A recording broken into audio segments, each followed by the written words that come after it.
Sang Myung-moon serait venu comme Jésus. Dans ce cas, Jésus-Christ ou le Messie devrait-il encore venir pour mourir ou bien pour établir le royaume de Dieu? Salut tout le monde, bienvenue sur la chaîne YouTube Eliane Dakogan Dévotion, dans une série spéciale sur les origines, les enseignements et notamment les pratiques spirituelles de la Fédération des familles pour la paix mondiale et l'unification. La réponse à la question à traiter dans cette vidéo nous permettra de comprendre comment le péché est entré dans ce monde et pourquoi Jésus est venu, comment Jésus est censé ôter le péché du monde et pourquoi et comment Jésus doit revenir pour achever totalement cette mission. Quand on parle de Jésus, on va faire forcément référence au christianisme et à la Bible. Il y aura de nombreuses références bibliques ici, et ces références sont celles de la Bible Louis II. Dans tous les cas, peu importe la version de votre Bible, nous irons ensemble à l'essentiel. Et c'est quoi l'essentiel? C'est quoi le plus important? C'est la communication avec Dieu, le Parent Céleste, pour savoir et comprendre ce qu'il attend de chacun de nous par rapport à Jésus. Donc, cela sous-entend qu'il faut avoir communiqué directement avec Dieu, le Parent Céleste, et aussi avec Jésus pour le savoir. Alors, que savons-nous jusque-là, en 2000 ans du christianisme? Jésus est le Fils unique de Dieu, venu comme le sauveur de l'humanité pécheresse. Jean, chapitre 1, verset 1, dit ceci, et je cite, « Au commencement était la parole, et la parole était avec Dieu, et la parole était Dieu. » Fin de citation. Puis, dans Jean chapitre 1, verset 14, nous lisons ceci, et je cite, « Et la parole a été faite chair, et elle a habité parmi nous, pleine de grâce et de vérité, et nous avons contemplé sa gloire, une gloire comme la gloire du Fils unique, venu du Père. » Fin de citation. Jésus, en tant que parole faite chair, est le seul à être appelé le Fils unique de Dieu, comme il est dit dans Jean chapitre 3 verset 16 et je cite, « Car Dieu a tant aimé le monde qu'il a donné son Fils unique, afin que quiconque croit en lui ne périsse point, mais qu'il ait la vie éternelle. » Fin de citation. C'est par Jésus seul que nous pouvons aller à Dieu, comme il est écrit dans Jean chapitre 14 verset 6 et je cite, « Jésus lui dit, « Je suis le chemin, la vérité et la vie, nul ne va au Père que par moi. » Fin de citation. Le nom de Jésus est si puissant que, selon la Bible, croire au nom de Jésus, Jésus qui est la parole faite chair, a le pouvoir de nous transformer en enfants de Dieu, comme il est écrit dans Jean chapitre 1 versets 12 et 13. Et je cite, « Mais à tous ceux qui l'ont reçu, à ceux qui croient en son nom, elle a donné le pouvoir de devenir enfants de Dieu, lesquels sont nés non du sang, ni de la volonté de la chair, ni de la volonté de l'homme, mais de Dieu. » Fin de citation. Le nom de Jésus a le pouvoir de faire de nous des enfants de Dieu. Parce que Jésus nous sauve de ce qui nous empêche de devenir des enfants de Dieu, à savoir le péché. Il est donc écrit dans Jean chapitre 1 verset 29 et je cite, « Le lendemain, il vit Jésus venant à lui et il dit, « Voici l'agneau de Dieu qui ôte le péché du monde. » Fin de citation. Jésus, en tant que la parole faite chair, est la manifestation de l'amour de Dieu. Et en tant que Fils unique de Dieu, Jésus est venu ôter le péché pour faire de nous les enfants de Dieu. Comment Jésus devait-il ôter le péché du monde? De nombreux versets bibliques attestent de la nécessité de sa crucifixion, comme il est écrit dans Ésaïe, chapitre 53, verset 5, et je cite, « Mais il était blessé pour nos péchés, brisé pour nos iniquités. Le châtiment qui nous donne la paix est tombé sur lui, et c'est par ses meurtrissures que nous sommes guéris. » Fin de citation.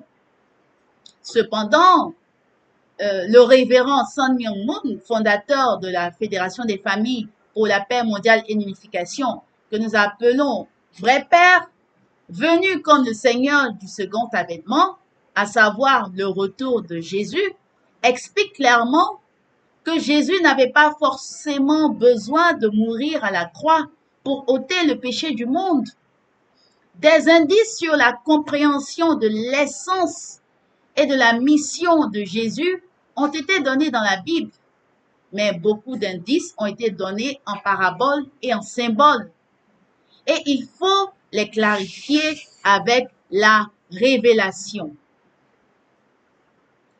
Dans la présentation du principe divin, révélation de base reçue par Révérend Sun Myung-moon pour comprendre comment Jésus était venu ôter le péché du monde, il faut comprendre pourquoi Dieu a créé Adam et Ève, pourquoi Jésus est venu comme le second Adam et pourquoi Jésus doit revenir. En gros, Jésus doit revenir sur terre parce que quand il est venu comme le deuxième Adam, il n'avait pas pu trouver la deuxième Ève. Selon les caractéristiques duales du principe de la création développées dans une vidéo précédente, Dieu a créé un homme et une femme à son image. C'est pourquoi il est écrit dans Genèse chapitre 1 verset 27 et je cite: Dieu créa l'homme à son image. Il le créa à l'image de Dieu. Il créa l'homme et la femme. Fin de citation.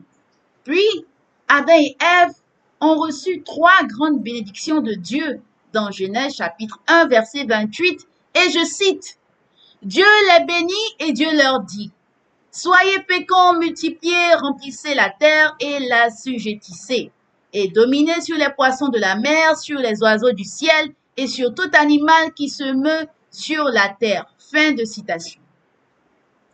Après avoir béni Adam et Ève, qui devaient accomplir le but de la création, en accomplissant les 3 grandes bénédictions de Genèse chapitre 1 verset 28, Adam et Ève donc auraient manifesté Dieu sur la terre. En d'autres termes, avant l'arrivée de Jésus, Adam et Ève auraient dû devenir la parole faite chair, à savoir la manifestation de Dieu sur la terre. Et Jésus, en tant que Messie sauveur, n'aurait pas eu besoin de venir. Jésus est venu parce qu'Adam et Ève ont chuté et le péché est entré dans le monde. Comment Adam et Ève ont-ils concrètement fait entrer le péché dans le monde? Il est écrit dans Genèse chapitre 2, versets 16 et 17, et je cite: L'Éternel Dieu donna cet ordre à l'homme: Tu pourras manger de tous les arbres du jardin, mais tu ne mangeras pas de l'arbre de la connaissance du bien et du mal, car le jour où tu en mangeras, tu mourras. Fin de citation. Malheureusement, Adam et Ève ont désobéi au commandement de Dieu et ont mangé le fruit défendu, après avoir été tentés par le serpent.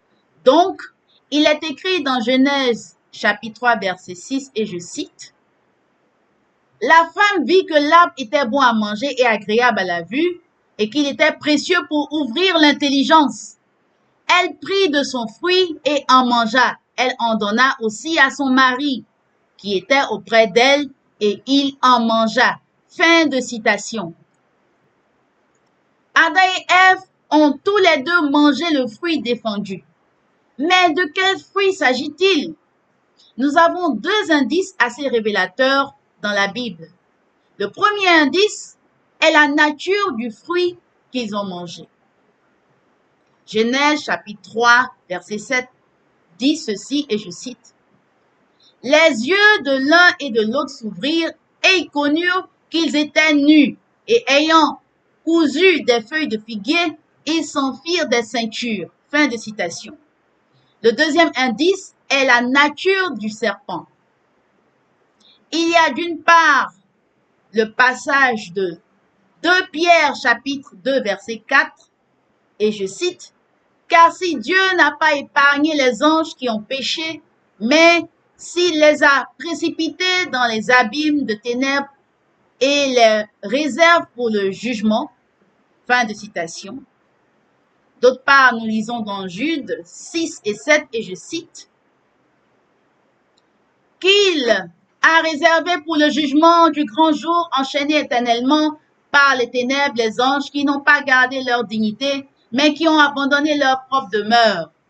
Que Sodome et Gomorrhe et les villes voisines qui se livrèrent comme eux à l'impudicité et à des vices contre nature sont donnés en exemple, subissant la peine d'un feu éternel. Fin de citation. Ainsi, Adam et Ève ont mangé le fruit sous l'inspiration du serpent. Cela signifie que Adam et Ève ont commis un rapport sexuel illicite sous l'inspiration d'un ange, un être spirituel. Les vrais parents ont fondé la Fédération des familles pour la paix mondiale et l'unification en 1954 et cet enseignement est donc dispensé de façon systématique depuis plus de 70 ans maintenant. Mais en dehors du principe divin, beaucoup de spiritualistes et de traditions religieuses, même avant l'enseignement du principe divin, ont plus ou moins reçu des révélations selon lesquelles le péché originel aurait un rapport avec le sexe. Aussi, beaucoup d'autres personnes ont étudié le principe divin sans adopter la solution proposée par les vrais parents. Cet enseignement sur la nature du péché originel n'est donc plus forcément quelque chose de nouveau. Mais ce qu'il y a de nouveau, c'est la solution proposée par les vrais parents à ce péché originel. Comment ôter effectivement ce péché originel qui est ce qui nous empêche de devenir enfants de Dieu? Selon le christianisme, le péché doit être ôté comme il est entré. C'est pourquoi il est écrit dans Romains chapitre 5 verset 12 et je cite, « C'est pourquoi comme par un seul homme le péché est entré dans le monde et par le péché la mort et qu'ainsi la mort s'est étendue sur tous les hommes parce que tous ont péché. » Fin de citation. Et plus loin dans Romains chapitre 5 verset 17, il est écrit ceci et je cite, « Si par l'offense d'un seul la mort a régné, par lui seul, à plus forte raison ceux qui reçoivent l'abondance de la grâce et du don de la justice, régneront-ils dans la vie par Jésus-Christ, lui seul. » Fin de citation. Mais en réalité, le péché est entré pas par un homme tout seul, c'est-à-dire une personne de sexe masculin, mais par un homme et une femme. Le premier Adam et la première Ève. Ce sont les deux qui ont mangé le fruit. Jésus est le dernier Adam ou deuxième Adam, comme le dit 1 Corinthiens chapitre 15 verset 45 et je cite, « C'est pourquoi il est écrit, le premier homme Adam devint une âme vivante, le dernier Adam est devenu un esprit vivifiant. » Fin de citation. Alors, si le dernier Adam ou deuxième Adam est apparu, où était la dernière Ève ou deuxième Ève? À travers sa vie et son ministère messianique, Jésus a annoncé le royaume de Dieu. Jésus n'a révélé et manifesté qu'une partie, qu'une moitié de l'image de Dieu pourtant. Jésus a dit ceci dans Jean chapitre 14, versets 9 et 10, et je cite. Jésus lui dit, « Il y a si longtemps que je suis avec vous, et tu ne m'as pas connu, Philippe. Celui qui m'a vu a vu le Père. Comment dis-tu, montre-nous le Père? Ne crois-tu pas que je suis dans le Père et que le Père est en moi? Les paroles que je vous dis, je ne les dis pas de moi-même, et le Père qui demeure en moi, c'est lui qui fait les œuvres. » Fin de citation. Jésus a révélé Dieu le Père. Et dans tout le discours de Jésus, il a été question uniquement de Dieu le Père. Cependant, Jésus, qui est la parole faite chair, savait pertinemment que dans le royaume de Dieu qu'il était venu annoncer, il n'était pas question de Dieu le Père uniquement, il était aussi question de Dieu la Mère. C'est pourquoi Jésus savait aussi pertinemment que lui tout seul, en tant que le représentant de la masculinité de Dieu sur la terre, révélant ainsi l'existence du Père céleste pour la première fois dans l'histoire de l'humanité déchue, il ne pouvait pas accomplir la mission d'ôter le péché du monde sans avoir la représentante de la féminité de Dieu sur la terre, révélant ainsi l'existence de la Mère céleste, aussi pour la première fois dans l'histoire de l'humanité déchue. C'est tout simplement la logique du principe de la création en général et tout particulièrement le but de la création. Ôter le péché du monde consiste alors à retrouver le royaume de Dieu perdu par l'humanité. Le royaume de Dieu, c'est la volonté de Dieu. Et la volonté de Dieu doit s'accomplir sur la terre comme au ciel. Comme Jésus lui-même l'a dit quand il a enseigné à ses disciples comment prier. Dans Matthieu chapitre 6, versets 9 et 10, et je cite, « Voici donc comment vous devez prier. Notre Père qui es aux cieux, que ton nom soit sanctifié, que ton règne vienne, que ta volonté soit faite sur la terre comme au ciel. » Fin de citation. Dans sa conversation avec Nicodème dans Jean chapitre 3, versets 1 à 21, Jésus a encore parlé du royaume de Dieu et de la condition pour y entrer. Dans Jean chapitre 3, verset 3, il est écrit, et je cite, « Jésus lui répondit, « en vérité, je te le dis, si un homme ne naît de nouveau, il ne peut voir le royaume de Dieu. » Fin de citation. Et quand, évidemment, Nicodème a posé la question de savoir comment naître de nouveau, Jésus lui a répondu ceci dans Jean chapitre 3, verset 5, et je cite, « Jésus répondit, « en vérité, je te le dis, si un homme ne naît d'eau et d'esprit, il ne peut entrer dans le royaume de Dieu. » Fin de citation. Et sachant que Nicodème, malgré son statut de docteur de la loi, n'était toujours pas en mesure de comprendre ce qu'il disait, a ajouté ceci dans Jean chapitre 3, versets 12 et 13, et je cite, « Si vous ne croyez pas quand je vous ai parlé des choses terrestres, comment croirez-vous quand je vous parlerai des choses célestes? Personne n'est monté au ciel si ce n'est celui qui est descendu du ciel, le Fils de l'homme qui est dans le ciel. » Fin de citation. Le christianisme a vu concrètement le jour à partir de la descente du Saint-Esprit dans la chambre haute de Marc le jour de la Pentecôte.